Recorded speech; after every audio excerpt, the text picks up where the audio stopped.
चंगाई, तेरे नाम में रिहाई, तेरे नाम में भलाई, तेरे नाम की दुहाई, तेरे नाम में चंगाई, तेरे नाम में रिहाई, तेरे नाम में भलाई, तेरे नाम की दुहाई। तेरा नाम है सब नामों में पार, तेरे नाम में हम पाते हैं नज़ार। तेरा नाम है सब नामों में पार, तेरे नाम में हम पाते हैं नज़ार। Yeshua, Yeshua, Yeshua।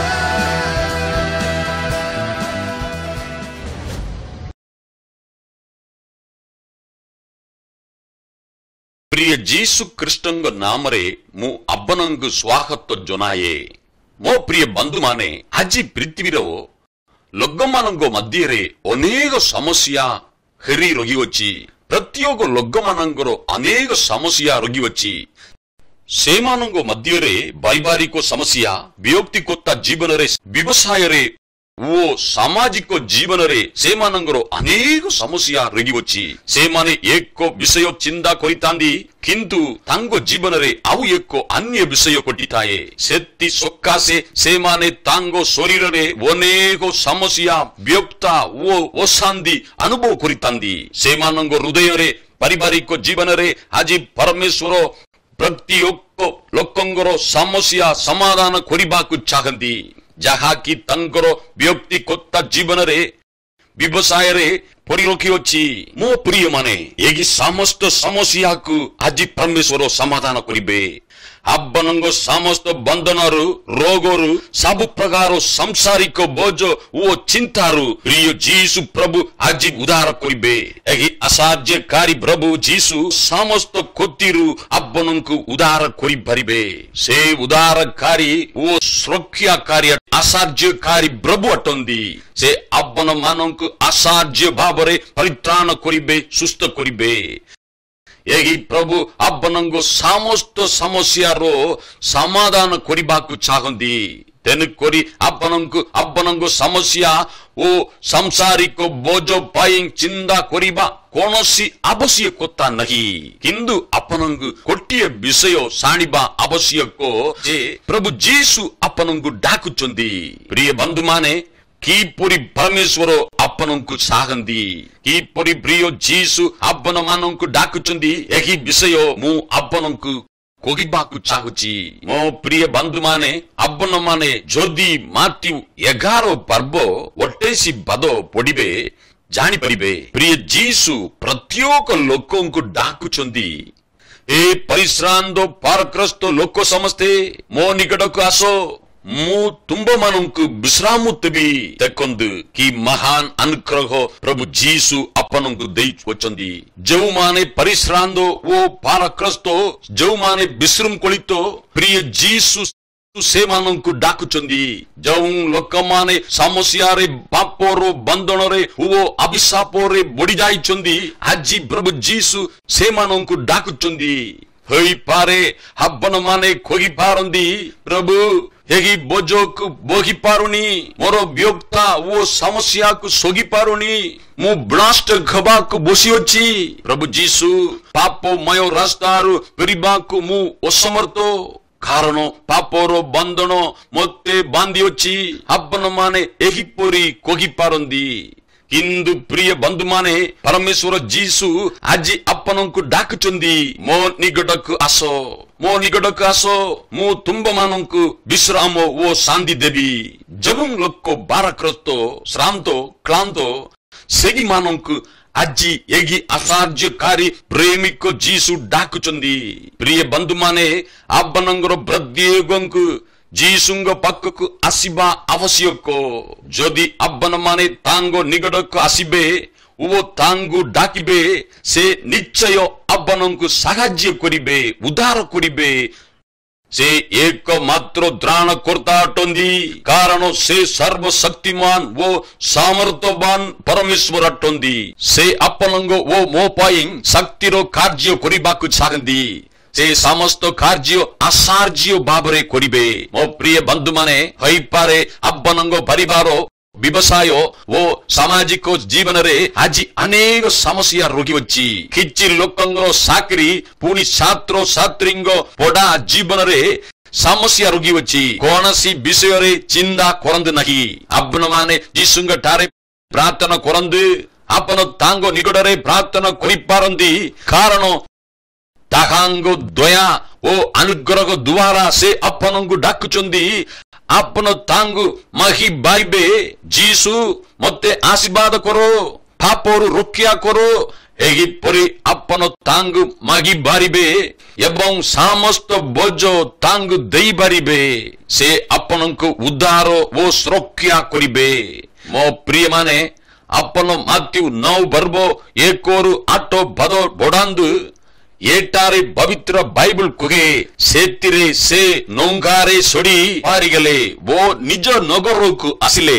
ଆଉ ଦେଖ, ଲୋକେ ସୋଜିଆ କୋତ ଜଣେ ପକ୍ଷାଘାତ ରୋଗୀକୁ ବହି ତାହାଙ୍କ ନିକଟକୁ ଆଣିଲେ।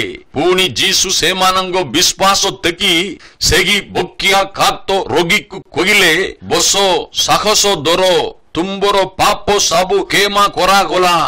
ଯୀଶୁ ସେହି ବ୍ୟକ୍ତିକୁ ସେହିପରି କହିଲେ। ମୋ ପ୍ରିୟମାନେ, ତାପରେ କଣ ଘଟିଲା ଜାଣନ୍ତି କି? ଯେତେବେଳେ ଯୀଶୁ ତାଙ୍କୁ କହିଲେ, ବସ, ତୁମ୍ଭର ପାପ କ୍ଷମା କରାଗଲା, ସେଥିରେ ସାଙ୍ଗେ ସାଙ୍ଗେ ଲୋକମାନେ ଯୀଶୁଙ୍କ ଚାରିଆଡେ ଘେରିଗଲେ। ଆମେ 3 ପଦ ଦେଖିବା।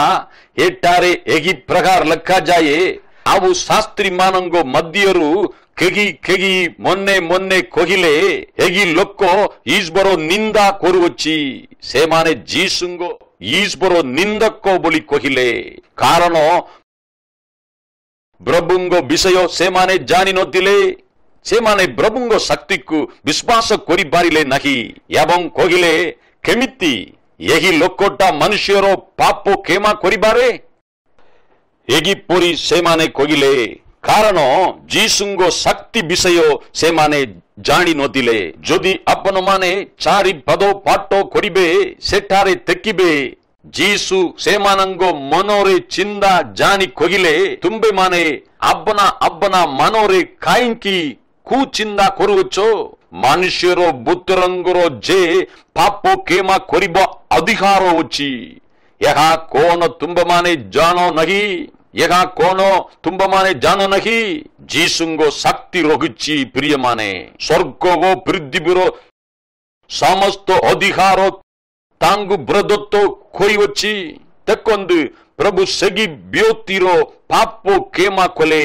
ସେଥିରେ ଲୋକେ କହିଲେ, କି ପ୍ରକାର ସେ ଏହା କହିପାରିବେ? ପରେ କଣ ଘଟୁଛି ଆମେ ତଳେ ଅନୁସାରେ ଦେଖିବା। ଏଠାରେ ଲେଖାଯାଏ, କଣ ସହଜ, ତୁମ୍ଭର ପାପ ସବୁ କ୍ଷମା କରାଗଲା, କିମ୍ବା ଉଠ ଚାଲ ବୋଲି କହିବା। ଦେଖନ୍ତୁ, ଏଠାରେ ଏକ ସୁନ୍ଦର ବିଷୟ ଦେଖିପାରିବା। ସେହି ପକ୍ଷାଘାତ ରୋଗୀ ଯୀଶୁଙ୍କୁ ସମ୍ମୁଖରେ ଅଛି ଏବଂ ସେ ଅନେକ ବର୍ଷ ଧରି ପୀଡ଼ିତ ଥିଲା।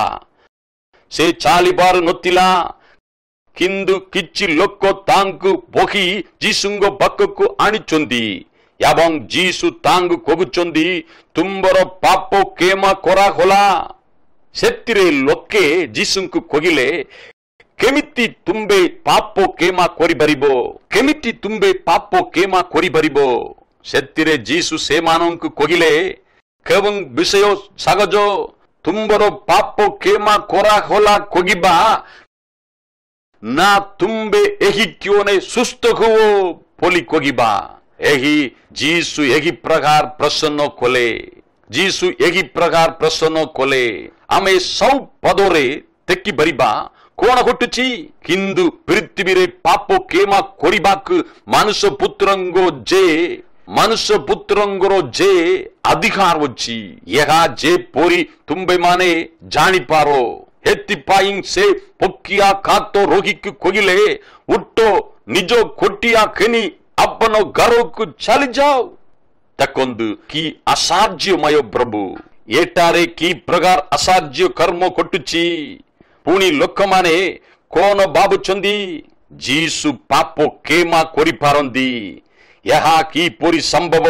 ସେଥିରେ ଯୀଶୁ ତାଙ୍କୁ କହିଲେ, କେଉଁଠି ସହଜ ପାପ କ୍ଷମା କରାଗଲା କହିବା, ନା ଉଠ ଖଟିଏ ଘେନି ଘରକୁ ଚାଲିଯାଅ କହିବା? କେଉଁଠି ମହତ୍ୱଟେ? ସେଥିରେ ସମସ୍ତେ ନିରବ କଲେ। ପ୍ରିୟ ବନ୍ଧୁ, ଆଜି ମଧ୍ୟ ଆମକୁ ଲୋକେ ଅନେକ ପ୍ରଶ୍ନ କରିପାରନ୍ତି, କେମିତି ଏହା ଘଟିବ? କେମିତି ଏହା ଘଟିବ? ପ୍ରିୟମାନେ, ପରମେଶ୍ୱର ମନୁଷ୍ୟର ପାପ କ୍ଷମା କରିପାରନ୍ତି, କାରଣ ତାଙ୍କର ଅଧିକାର ରହିଅଛି। ସେ ଲୋକଙ୍କ ପାପ କ୍ଷମା କରିବାକୁ ସକ୍ଷମ ଅଟନ୍ତି ଓ ରୋଗରୁ ସୁସ୍ଥ କରିପାରନ୍ତି। ଯେଉଁମାନଙ୍କର ଶରୀର ଓ ମନରେ ସମସ୍ୟା ରହିଅଛି, ତାହା ସେ ସମାଧାନ କରନ୍ତି। ଶାନ୍ତିହୀନ ଜୀବନ ଠାରୁ ଲୋକମାନଙ୍କୁ ଶାନ୍ତି ଦିଅନ୍ତି, କାରଣ ସେ ସତ୍ୟ ପରମେଶ୍ୱର ଅଟନ୍ତି। ପ୍ରିୟ ଭାଇ ଓ ଭଉଣୀମାନେ, କେତେ ସୁନ୍ଦର ବିଷୟ ଆମେ ଶୁଣିଅଛୁ। ଏହି ସାହାଯ୍ୟକାରୀ ସର୍ବଶକ୍ତିମାନ ଈଶ୍ୱର ଲୋକମାନଙ୍କ ସମ୍ମୁଖରେ ତାଙ୍କର ଶକ୍ତିକୁ ଆଶ୍ଚର୍ଯ୍ୟ କର୍ମ ଦ୍ୱାରା ପ୍ରଦର୍ଶନ କରୁଛନ୍ତି। ହୋଇପାରେ ପ୍ରଭୁ କୌଣସି ବ୍ୟକ୍ତିକୁ କହିପାରନ୍ତି, ତୁମର ପାପ କ୍ଷମା କରାଗଲା, ଆଉ ସେମାନେ ତାହା ଅନୁଭବ କରିପାରନ୍ତି ନାହିଁ। କିନ୍ତୁ ହଠାତ୍ ସେ ଲୋକଙ୍କ ଆଗରେ ପକିଆ କାତ ଭଳି ରୋଗୀକୁ ସୁସ୍ଥ କରିଦିଅନ୍ତି। ମୋର ବନ୍ଧୁମାନେ, ଏହା ମହାନ ସାକ୍ଷ୍ୟ ଅଟେ। ପୁନର୍ବାର ଆମେ 7 ବାକ୍ୟ ଦେଖିବା।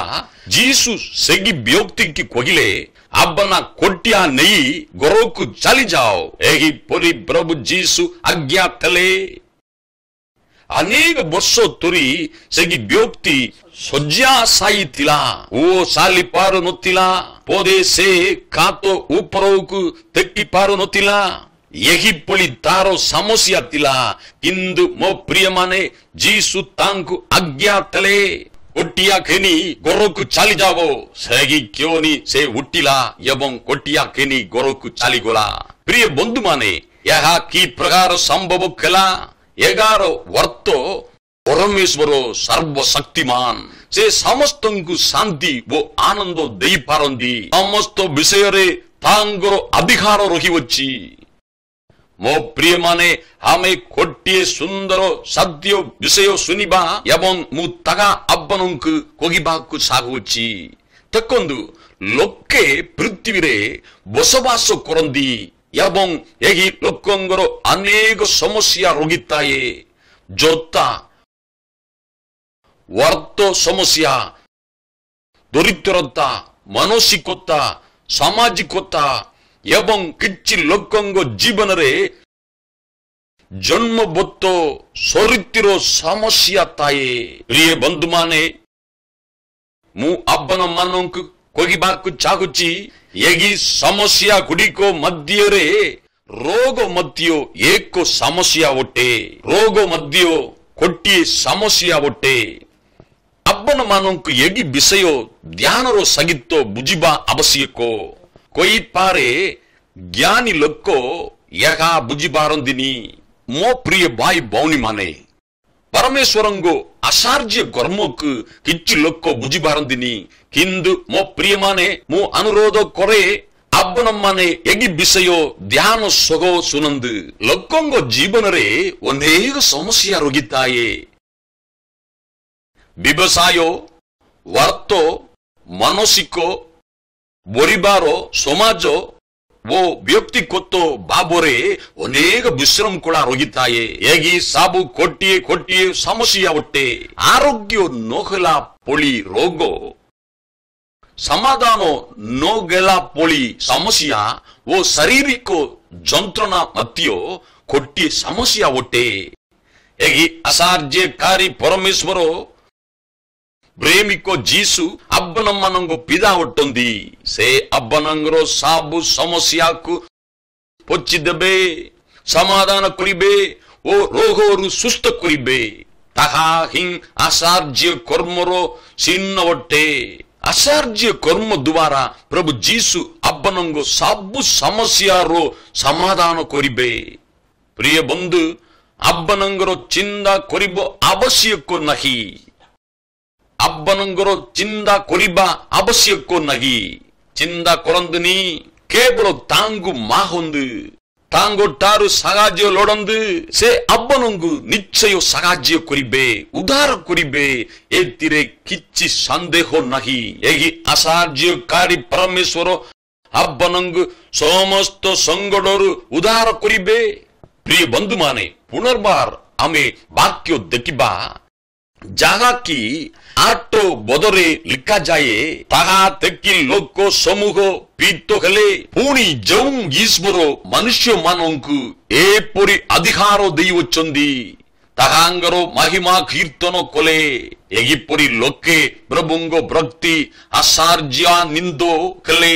ଏହି ଆସାର୍ଯ୍ୟ ପରାକ୍ରମୀ ପ୍ରଭୁ ଆଜି ମୋତେ ଓ ଆପଣମାନଙ୍କୁ ଡାକୁଛନ୍ତି। ପ୍ରଭୁ ଆଜି ସେହିମାନଙ୍କୁ ଡାକିଛନ୍ତି ଯେଉଁମାନେ କ୍ଳାନ୍ତ, ଶ୍ରାନ୍ତ ଓ ବାରଗ୍ରସ୍ତ ଅଟନ୍ତି।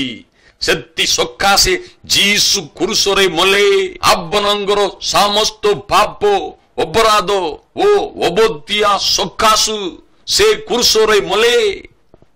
ପୁଣି ଆମେ ତାହାଙ୍କର ପବିତ୍ର ରକ୍ତ ଦ୍ୱାରା ପରିଶୁଦ୍ଧ ହୋଇପାରିବା ଏବଂ ତାଙ୍କର ପ୍ରକାରରେ ଆମ୍ଭମାନେ ସୁସ୍ଥ ହେବା।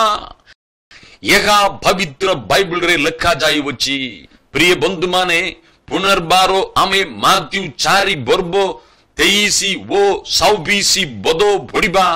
ଏଠାରେ ଏହି ପ୍ରକାର ଲେଖାଯାଏ, ପରେ ଯୀଶୁ ସେମାନଙ୍କ ସମସ୍ତ ଗୁରୁଙ୍କ ସମ୍ମୁଖରେ ଶିକ୍ଷା ଦେଇ ରାଜ୍ୟର ସୁସମାଚାର ଘୋଷଣା କରି ଏବଂ ଲୋକଙ୍କର ସମସ୍ତ ପ୍ରକାର ରୋଗ ଓ ସମସ୍ତ ପ୍ରକାର ପୀଡ଼ା ସୁସ୍ଥ କରି ସମୁଦାୟ ଗାଲିଲୀରେ ଭ୍ରମଣ କରିବାକୁ ଲାଗିଲେ।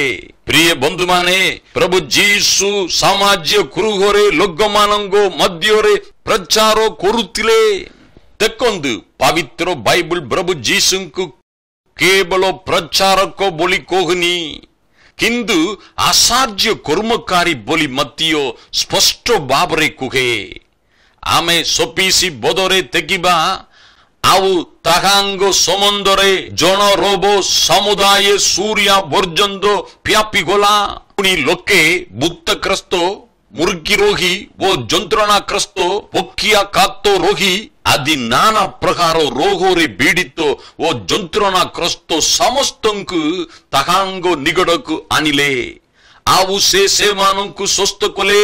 ଏହିଠାରେ ଏହିପରି ଲେଖାଯାଏ, ପ୍ରିୟ ବନ୍ଧୁମାନେ, ତାହାଙ୍କଠାରେ ସମସ୍ତ ରୋଗ ଓ ସମସ୍ୟାକୁ ଦୂର କରିବା ଶକ୍ତି ଓ ସମର୍ଥ ରହିଅଛି। ରୋଗ ଓ ସମସ୍ୟା ଉପରେ ଅଧିକାର ରହିଅଛି। ସେଇଥିପାଇଁ ସେ ଆପଣଙ୍କୁ ଆସାର୍ଯ୍ୟ ଭାବରେ ଆଶୀର୍ବାଦ କରିବେ ଓ ଉଦ୍ଧାର କରିବେ। ଆପଣଙ୍କର ଯାହା ବି ଦଉନା କାହିଁକି ସେହି ପ୍ରଭୁ ଯୀଶୁ ସବୁ ସମାଧାନ କରିବେ। ଏହା କି ଆସାର୍ଯ୍ୟ ଜନକ ବିଷୟ ଅଟେ। ମୋର ପ୍ରିୟମାନେ, ଦେଖନ୍ତୁ କେମିତି ପ୍ରଭୁ ଯୀଶୁ ଏକ ପକ୍ଷାଘାତ ରୋଗୀକୁ ଦେଖିଲେ ଏବଂ କହିଲେ, ଆପନା ଖଟିଆ ଘେନି ନିଜ ଘରକୁ ଚାଲିଯାଅ। ପୁଣି ସାଙ୍ଗେ ସାଙ୍ଗେ ସେହି ବ୍ୟକ୍ତି ତାହାର ଖଟିଆ ଘେନି ନିଜ ଘରକୁ ଚାଲି ଯାଉଛି।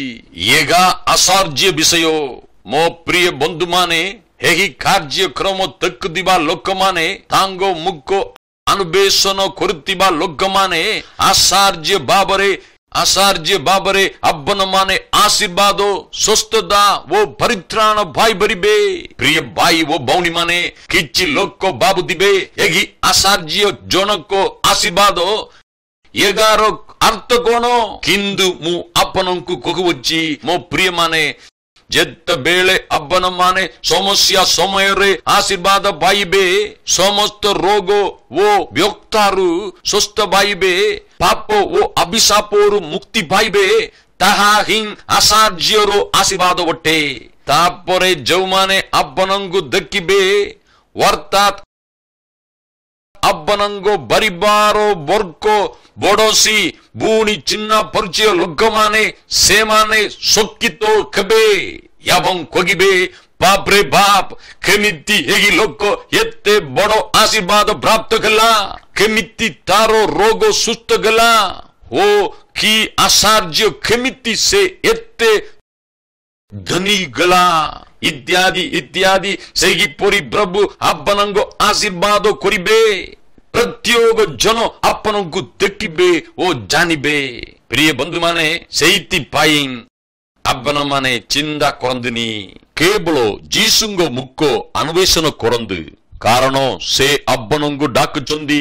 ଯୀଶୁ ଆଜି ପ୍ରତ୍ୟେକ ଜଣକୁ ଡାକୁଛନ୍ତି। ଯଦି ଆପଣ ତାଙ୍କ ସ୍ୱର ଶୁଣିବେ ଓ କହିବେ ଯୀଶୁ ତୁମର ଉପସ୍ଥିତି ମୁଁ ଚାହୁଁଛି, ଦୟାକରି ଆପଣ ମୋତେ ସାହାଯ୍ୟ କରନ୍ତୁ, ମୋର ପାପ ସବୁ ତଉତ କରନ୍ତୁ, ଅଭିଶାପରୁ ମୁକ୍ତ କରନ୍ତୁ। ଏହିପରି ଯଦି ଆପଣମାନେ ଯୀଶୁଙ୍କୁ ଡାକିବେ, ସେ ନିଶ୍ଚିତ ଭାବରେ ଆପଣଙ୍କୁ ସମସ୍ତ ସମସ୍ୟାରୁ ଉଦ୍ଧାର ଓ ମୁକ୍ତ କରିବେ, ସମାଧାନ କରିବେ, ପୁଣି ଶାନ୍ତି ଓ ଆନନ୍ଦ ଦେବେ। ବର୍ତ୍ତମାନ ପ୍ରତ୍ୟେକ ଲୋକ ଆଖି ବନ୍ଦ କରନ୍ତୁ, ଆମେ ପ୍ରାର୍ଥନା କରିବା। ସେ ଆପଣଙ୍କୁ ଆଶୀର୍ବାଦ କରିବେ, ପରିତ୍ରାଣ କରିବେ ଓ ଉଦ୍ଧାର କରିବେ। ପିତା ପରମେଶ୍ୱର, ଆମ୍ଭେ ତୁମ୍ଭଠାରେ ପ୍ରାର୍ଥନା କରୁଛି। ତୁମ୍ଭେ ଆଶ୍ଚର୍ଯ୍ୟ ଓ ସର୍ବଶକ୍ତିମାନ ପରମେଶ୍ୱର ଅଟେ। ପ୍ରିୟ ଯୀଶୁ, ଏହି କାର୍ଯ୍ୟକ୍ରମ ଦେଖୁଥିବା ସମସ୍ତଙ୍କୁ ମୁଁ ତୁମ କାସ୍ତରେ ସମର୍ପଣ କରୁଛି। ପିତା, ପ୍ରତ୍ୟେକଙ୍କୁ ଆଶୀର୍ବାଦ କରନ୍ତୁ। ପ୍ରଭୁ, ଆପଣ ପ୍ରତ୍ୟେକ ଲୋକଙ୍କୁ ଆଶୀର୍ବାଦ କରନ୍ତୁ। ପ୍ରିୟ ଯୀଶୁ, ସେମାନଙ୍କୁ ସମସ୍ତ ରୋଗରୁ, ସମସ୍ୟାରୁ, ଦୁଃଖରୁ ସୁସ୍ଥ ଓ ଉଦ୍ଧାର କରନ୍ତୁ ବାପା। ପୁଣି ତାଙ୍କର ସବୁ ପାପକୁ ଥଉତ କରନ୍ତୁ। ସର୍ବଶକ୍ତିମାନ ଯୀଶୁ, ମୁଁ ସେମାନଙ୍କର ସମସ୍ତ ସମସ୍ୟା, ରୋଗ, ଦୁଃଖ, କଷ୍ଟ, ଦରିଦ୍ରତା, ସବୁ ଚିନ୍ତାର ବାରକୁ ଆପଣଙ୍କର ହସ୍ତରେ ସମର୍ପଣ କରୁଛି। ପିତା ହଁ ପ୍ରଭୁ ଯୀଶୁ, ଆପଣ ମାଥ୍ୟୁ 11:28 ବାକ୍ୟ ଅନୁସାରେ ସମସ୍ତ କ୍ଳାନ୍ତ, ଶ୍ରାନ୍ତ ଓ ଭାରଗ୍ରସ୍ତ ଲୋକଙ୍କୁ ଡାକୁଅଛ ପରମେଶ୍ୱର। ଏବେ ସେମାନେ ଆପଣଙ୍କ ସମ୍ମୁଖରେ ଓ ଆପଣଙ୍କ ଉପସ୍ଥିତିରେ ଅଛନ୍ତି। ପ୍ରଭୁ, ସେହି ସମସ୍ତ ଲୋକଙ୍କୁ ଆଶୀର୍ବାଦ କରନ୍ତୁ। ଯେଉଁମାନଙ୍କ ପାରିବାରିକ ସମସ୍ୟା ରହୁଛି, ସେମାନଙ୍କର ସମସ୍ତ ବିଷୟ ସମାଧାନ କରୁ ବାପା। ପୁଣି ଯେଉଁମାନଙ୍କର ବିରକ୍ତା ରହୁଛି, ସବୁ ବନ୍ଦ ହେବା ଆବଶ୍ୟକ। ପିତା ପ୍ରଭୁ, ଯେଉଁମାନେ ପାପର ବନ୍ଧନରେ, ସେମାନଙ୍କୁ ଅଭିଶାପରୁ ମୁକ୍ତ କରନ୍ତୁ। ପ୍ରଭୁ, ମୁଁ ଏହି ପ୍ରତ୍ୟେକ ଲୋକଙ୍କୁ ଆପଣଙ୍କଠାରେ ସମର୍ପଣ କରୁଅଛି। ଆପଣ ମହାନ, ଶକ୍ତିଶାଳୀ ଏବଂ ଆଶ୍ଚର୍ଯ୍ୟକାରୀ ପରମେଶ୍ୱର ଅଟନ୍ତି। ଆଶ୍ଚର୍ଯ୍ୟ ଭାବରେ ତାଙ୍କ ପ୍ରତି ଆଶୀର୍ବାଦ ବର୍ତ୍ତୁ। ପ୍ରଭୁ, ପ୍ରିୟ ଯୀଶୁ, ସମସ୍ତ ଲୋକମାନଙ୍କୁ ମୁଁ ତୁମ ନିକଟରେ ଦେଉଅଛି। ସେମାନଙ୍କୁ ଆଶୀର୍ବାଦ କର, ଉଦ୍ଧାର କର, ପୁଣି ପ୍ରତ୍ୟେକଙ୍କୁ ସୁସ୍ଥ କରନ୍ତୁ ବାପା। ସର୍ବଶକ୍ତିମାନ ପ୍ରିୟ ଯୀଶୁ ଖ୍ରୀଷ୍ଟଙ୍କ ନାମରେ ମୁଁ ପ୍ରାର୍ଥନା କରୁଅଛି ପିତା ପରମେଶ୍ୱର, ଆମେନ୍ ଆମେନ୍। ପ୍ରିୟ ବନ୍ଧୁମାନେ, ଆପଣମାନେ ଆଶୀର୍ବାଦ ପ୍ରାପ୍ତ ଅଟନ୍ତି, କାରଣ ଆପଣମାନେ ପ୍ରଭୁଙ୍କ ବାକ୍ୟ ଶ୍ରବଣ କରୁଅଛନ୍ତି। ଆଜି ଦିନ ଆପଣମାନେ ପରମେଶ୍ୱରଙ୍କ ବାକ୍ୟ ଶ୍ରବଣ କଲେ, ଯାହାକି ଆଶ୍ଚର୍ଯ୍ୟମୟ ସତ୍ୟ ବାକ୍ୟ ଅଟେ। ଏମିତି ଅନେକ ଲୋକ ପୃଥିବୀରେ ଅଛନ୍ତି, କିନ୍ତୁ ଆଶୀର୍ବାଦ ପାଇପାରୁ ନାହାନ୍ତି। ମୋ ପ୍ରିୟ ବନ୍ଧୁମାନେ, ଆଜି ଆପଣମାନେ ଈଶ୍ୱରଙ୍କ ଜୀବନ୍ତ ବାକ୍ୟରୁ ଅନେକ ବିଷୟ ଶିକ୍ଷା ଲାଭ କଲେ। ଆଉ ଏହି ବାକ୍ୟ ମୋହର ବାକ୍ୟ ନୁହେଁ, କିନ୍ତୁ ଏହା ଈଶ୍ୱରଙ୍କ ଜୀବନ୍ତ ବାକ୍ୟ ଅଟେ। ସେ ଆପଣମାନଙ୍କୁ ସମସ୍ତ ସମସ୍ୟାରୁ ଉଦ୍ଧାର କରିବେ ଓ ଆଶୀର୍ବାଦ କରିବେ। ସେ ଆପଣମାନଙ୍କୁ ସୁରକ୍ଷା କରିବେ, କାରଣ ସେ ଉଦ୍ଧାରକର୍ତ୍ତା ପ୍ରଭୁ ଅଟନ୍ତି। ସେ ଆପଣଙ୍କ ସମସ୍ୟା ଓ ବିଶୃଙ୍ଖଳାକୁ ପୋଛିଦେବେ। ମୋ ପ୍ରିୟମାନେ, ସେ ଆପଣମାନଙ୍କୁ ଦୁଃଖ ସଂକଟରୁ ଉଦ୍ଧାର କରିବେ। ପ୍ରିୟ ବନ୍ଧୁମାନେ, ଆପଣ ଆଶୀର୍ବାଦ ପ୍ରାପ୍ତ ଅଟନ୍ତି। ଆଜି ଆପଣଙ୍କୁ ପ୍ରଭୁଙ୍କ ଇଚ୍ଛା କଣ ତାହା ଜାଣିବା ଆବଶ୍ୟକ, କାରଣ ଆପଣଙ୍କ ପାଇଁ ତାଙ୍କର ମହାନ ଯୋଜନା ରହିଅଛି। ସେ ଆଶ୍ଚର୍ଯ୍ୟ ଭାବରେ ଆପଣମାନଙ୍କୁ ଉଠାଇବେ, ପୁଣି ଆପଣମାନଙ୍କୁ ଆଶୀର୍ବାଦ କରିବେ, ଉଦ୍ଧାର କରିବେ ଓ ସୁସ୍ଥ କରିବେ। ମୁଁ ଜାଣେ ନିଶ୍ଚିତ ରୂପେ ଆପଣମାନେ ଆଶୀର୍ବାଦର ପାତ୍ର ପାତ୍ରୀ ଅଟନ୍ତି। ତେଣୁକରି ଆପଣମାନେ ଏହି କାର୍ଯ୍ୟକ୍ରମ ବିଷୟରେ ଆପଣଙ୍କ ସାଗି ପଡ଼ିଶା ଲୋକମାନଙ୍କୁ କହିବାକୁ ଭୁଲିଯାଆନ୍ତୁ ନାହିଁ। ଆପଣଙ୍କୁ ଏହି ବିଷୟରେ ସମସ୍ତ ଜଣାଇବା ଆବଶ୍ୟକ ରହୁଛି। ପ୍ରତ୍ୟେକ ଲୋକଙ୍କର ଆଶୀର୍ବାଦ ପ୍ରାପ୍ତ ହେବା ଆବଶ୍ୟକ ରହୁଛି। ତେଣୁ ଆପଣମାନେ ସମସ୍ତଙ୍କୁ ଜଣାନ୍ତୁ ଓ ନିଜେ ଆଶୀର୍ବାଦ ପ୍ରାପ୍ତ ହେବା ସାଙ୍ଗେ ସାଙ୍ଗେ ଅନ୍ୟମାନଙ୍କର ଆଶୀର୍ବାଦର କାରଣ କୁହନ୍ତୁ। ପ୍ରିୟ ଯୀଶୁ, ପ୍ରିୟ ପ୍ରଭୁ ଯୀଶୁ ଆପଣମାନଙ୍କୁ ପ୍ରଚୁର ଭାବରେ ଆଶୀର୍ବାଦ କରନ୍ତୁ। ପୁନର୍ବାର ସମସ୍ତଙ୍କୁ ପ୍ରଭୁ ଯୀଶୁଙ୍କ ନାମରେ ମୁଁ ତୁମକୁ ଆଶୀର୍ବାଦ ଦେଉଅଛି। ଧନ୍ୟବାଦ। यीशु मसीह तेरे जैसा है कोई नहीं, तेरे चरणों में झुके आसमान और महिमा गाए ज़मीन। यीशु मसीह तेरे जैसा है कोई नहीं, तेरे चरणों में झुके आसमान और महिमा गाए ज़मीन। हम गाए हो ज़रा, तू राजाओं का है राजा, तेरी महिमा होए सदा। तू है प्रभु हमारा खुदा। हम गाए हो ज़रा, तू राजाओं का है राजा, तेरी महिमा होए सदा। तू है प्रभु हमारा खुदा।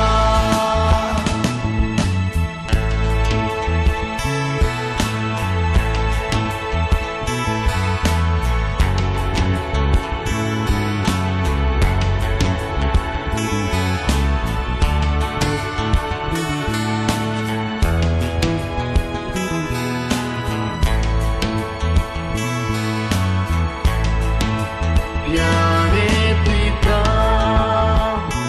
तूने हमसे इतना प्यार